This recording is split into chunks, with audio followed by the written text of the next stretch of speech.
Petite vidéo, ce soir on va parler de cuisse toujours, on en revient là-dessus, on va parler cette fois-ci de fessiers et d'ischio. Pareil, petit dessin, pour comprendre un peu plus facilement, c'est toujours pareil. Ce qu'il faut penser, c'est que mon ischio fait l'extension de la jambe et la flexion, d'accord? Donc il va servir à, pour faire simple, vous allez avoir ici, vous avez mon petit mollet comme d'habitude, mon pied, et ma cuisse, d'accord? Mon ischio est ici. Hop là.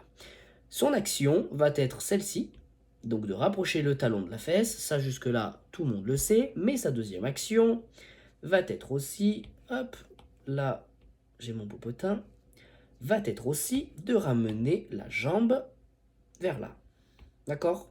Il fait l'extension de la hanche.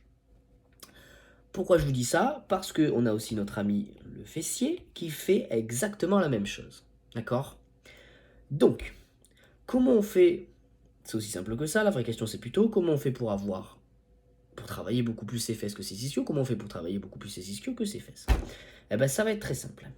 Tes ischios déjà, c'est très facile, hein. Si tu veux travailler tes ischios, tu joues avec ça. Je te le fais en rouge, c'est plus joli. D'accord? On va jouer plutôt sur cette flexion pour éviter d'engager l'extension de la hanche. D'accord? On peut, dans un premier temps par exemple, faire un réveil sur l'ischio et ensuite faire un travail d'extension de hanche pour engager le fessier, mais aussi l'ischio. C'est ce qui peut se faire. Pour travailler que le fessier et pas l'ischio, c'est là où ça va être un peu plus compliqué.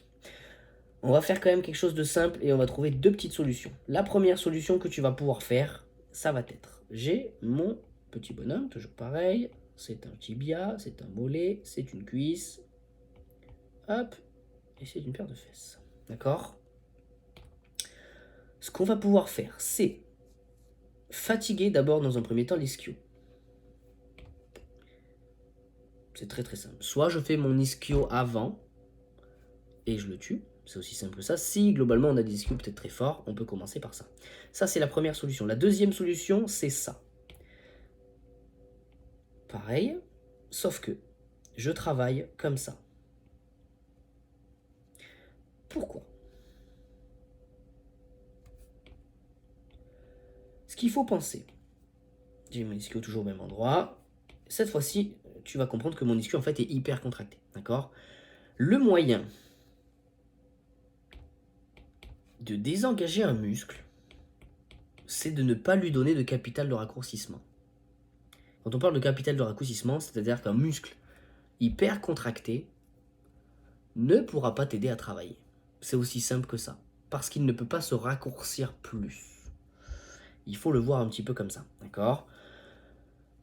Si tu fais un exercice, tu peux essayer si tu veux. Tu fais un kick à la poulie, un kick en poulie basse pour travailler ton fessier.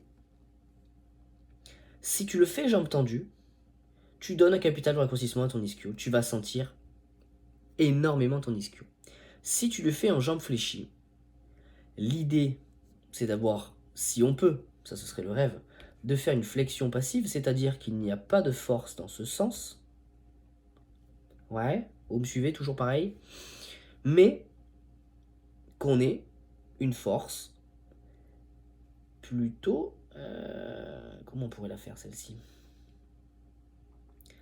Seulement dans ce sens. C'est-à-dire, je pousse vers l'avant. Ok?